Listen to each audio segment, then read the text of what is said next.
Hi, welcome back to the channel. I'm Michelle, and today I want to talk about the importance of education.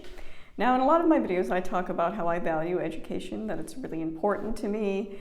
I talk about how I see it, education is not just a means of improving your economic status, but also yourself in general, and how I aim to strive for a academically rigorous education for my children, and why that's important. But I've never really honed on my thoughts on education in general. And I recently had a comment asking why I place such value on higher education. So for example, when I pick out homeschooling resources, things like that, I look at the credentials of the person who wrote the curriculum. What is their experience and expertise in that area? And the person wanted to know why that's so important. What magical thing happens with a college degree, especially when we live in a time where information is so readily available that you can read anything. Why does a degree matter? I think that's a very valid question, and I really wanted to talk about that and explain my thoughts behind why I value things like master's degrees, bachelor's degrees, especially when I'm looking at educational resources for not only myself, but for my children, and why I tend to choose those resources over things written by just homeschool moms. And I think that kind of sounds mean, and I don't mean it intentionally mean. I don't think there's no value in something written by just a parent or a person that's not educated in that field, but I definitely think you need to pair that type of resource with a very academically based resource to get all perspectives. But I ultimately look for the academic resource first. So my thoughts on education and why I think it's so important. So in order to talk about this, I will have to talk about my own educational background, which I've talked about briefly on other videos as well. But I think it's important, and I can only speak to myself and my thoughts on that. So when it comes to education, I grew up in a household where education was not highly valued, and I don't mean that in a negative way. I mean that, my mom was a single mom. She was a young single mom. She had 3 kids by 21. She struggled in life, and her priority was always, getting food on the table, making sure we had a place to live, the necessities of life. It was never looking beyond that. She unfortunately never had the opportunity to pursue her own interest beyond that because of the circumstances of her life. So I grew up in a household where, nobody went to college. In fact, to be completely honest, some of my family members didn't finish high school. And I don't mean that in a negative way at all. I mean that sometimes there's situations and things that happen in life that you don't have the opportunity for education. And I totally understand that. I don't want it to come off as they're worse or they're bad off because they don't have that. That's not what I mean at all. I mean, sometimes people don't always have the opportunity for education, and I think a lot of times people that make comments like, why is college so important, or why is a degree important? I often think those people don't struggle with the opportunity of having a quality education. So back to this. So growing up, we moved a lot. So my public school education was very choppy, and then in high school, I lived in the same place for all 4 years of high school, but it was a very rural area, and it was a very closed-minded, conservative area. Almost the entirety of the population, the small population, was all white. There was a small Hispanic population in my high school, but there was no other races at all. And I think that's important because growing up in that type of environment, you start to think that's the normal. And I think going to a smaller school where you'd not have an opportunity to meet different people with different perspectives and ideas, a lot of people have the same thoughts. And I think there's something to be said about generational ignorance. So what does that mean? Well, when you talk about things like generational wealth, you talk about wealth handed down from generation to generation. Generational ignorance is ideas or thoughts handed down from generation to generation. Here's the thing about education. sometimes education is the only way to break away from that generational ignorance. And I am a prime example of that generational ignorance. So I was brought up in a household that was not very accepting to others, that there were racist ideas and things said, that, dating outside your race wasn't allowed, dating your own gender wasn't allowed, let alone marrying, or, I was brought up in a household where it's okay for others to do that, but we don't do that in our house. And while we're in the confines of our own house, you can say whatever you want, even if it's demeaning to another group of people. So that was my normal. And then in high school, I was an excellent student. I graduated with honors, but I was never really taught to critically think. I learned very early how to really work the system and know what my teachers wanted and how to put that into my work. And like I said, I did very well. And that's one of the reasons I'm so against route memorization for things, because that was the majority of my education. It was just being able to regurgitate information without having to ever think critically or put my own thoughts or opinions on it. It was just giving you the information. So there's only one class in all my high school that I took that asked me to think critically, and that was AP US History, and that was, we read Howard Zinn, People's History of the United States. And then let me say, that was pretty eye-opening. I have a soft spot for Howard Zinn now, because prior to that, I was given a very whitewashed, very conservative, and I don't mean conservative in a religious aspect, I mean just not very open-minded ideas at all.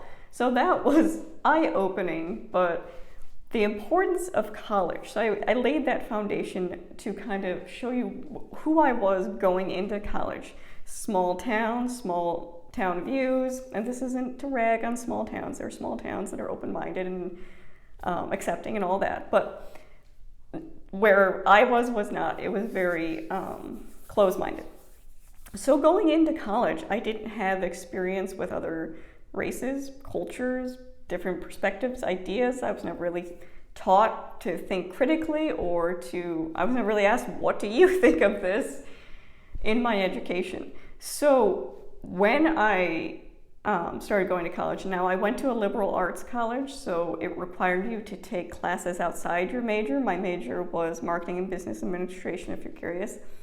But I was required to take things outside that field, which I am eternally grateful for, because it opened my ideas and perspectives and thoughts onto so many different things that I had never been exposed to prior to this. So I took a lot of classes in religion. I took East Asian religions, world religions, Judaism, all these things, because I had never been exposed to anything that wasn't Christianity, and it really lit a flame in me and I found it so interesting to just dive deeper and deeper and learn into these different things without someone telling you you're wrong or you should believe this or it should be exactly that way. That was much of my education, that it was very linear, that it's this way, yes or no. Like things like the civil rights movement were seen as a movement, and things like racism weren't an issue anymore.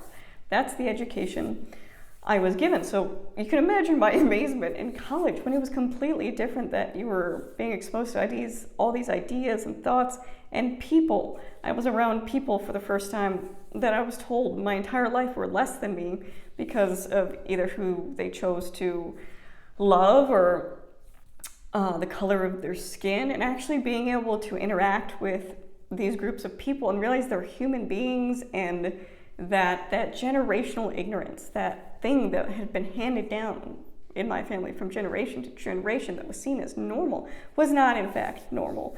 That these are people deserving of respect and acceptance, not judgment.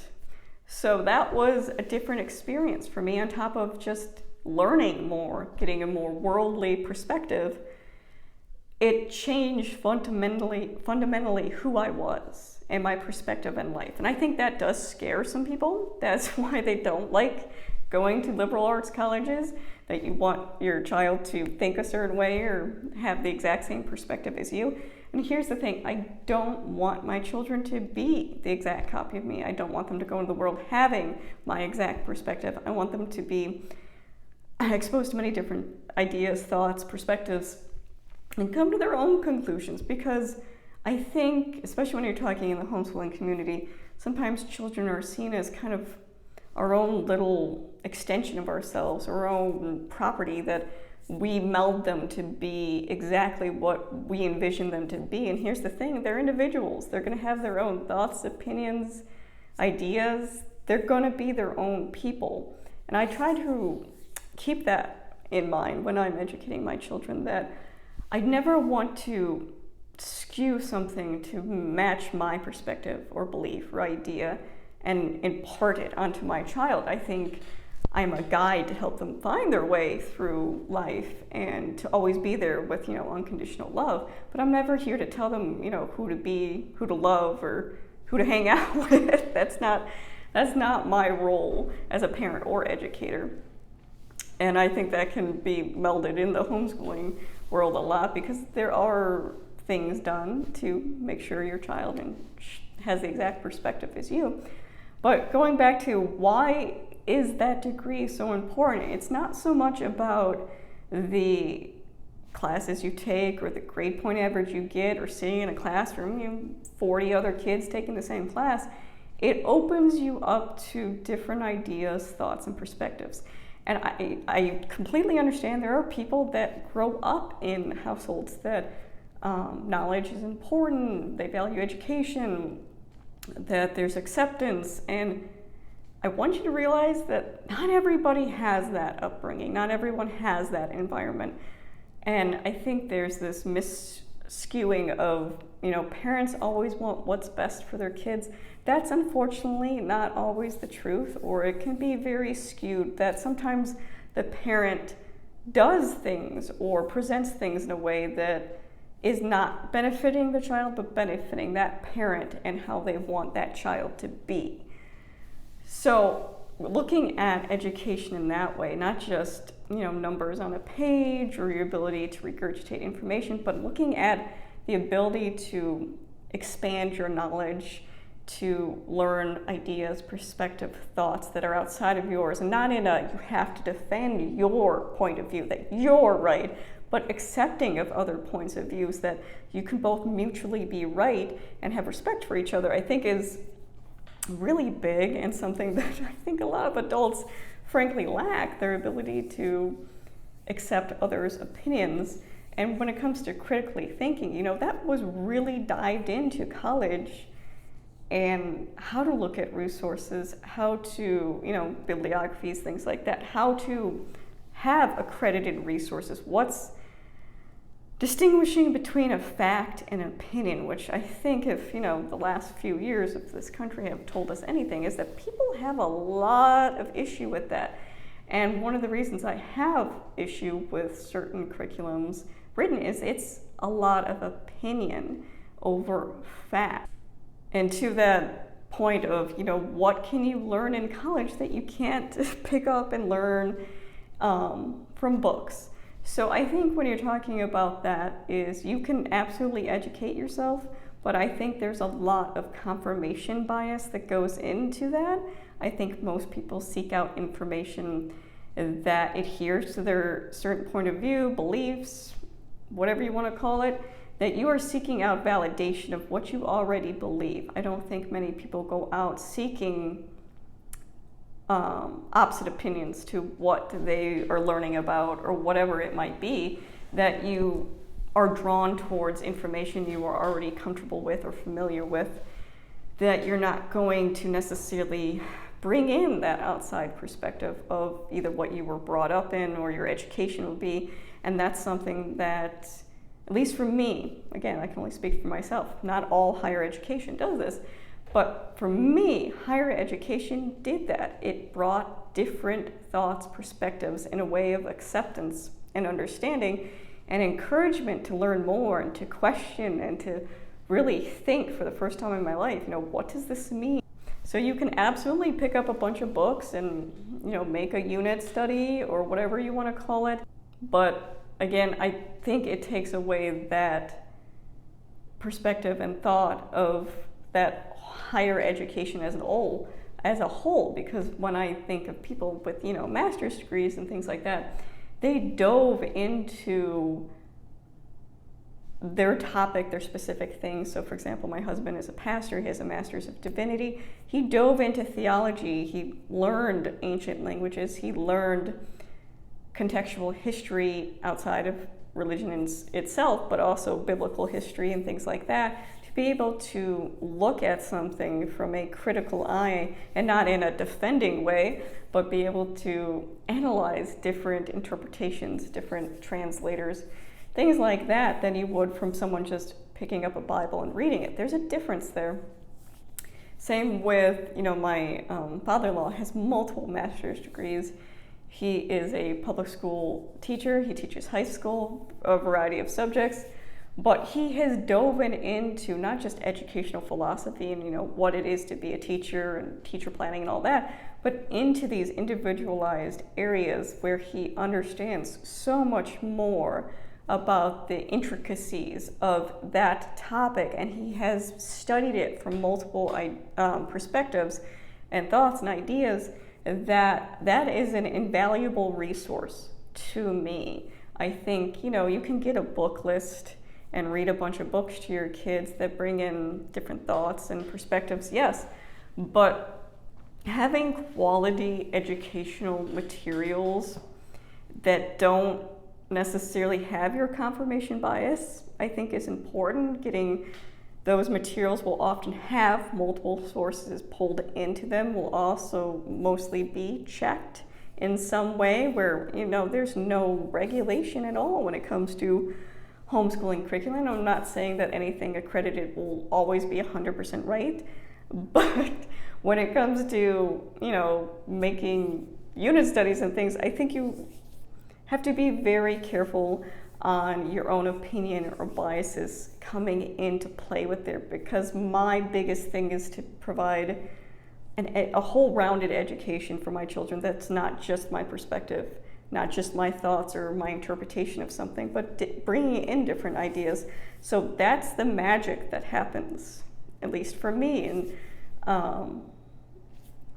higher education, is it broke that generational ignorance for me and made me realize that the things that I was brought up on weren't necessarily true. And I don't think it was done in a malicious or demeaning way. I don't think at all that was but it was just what I said, ignorance.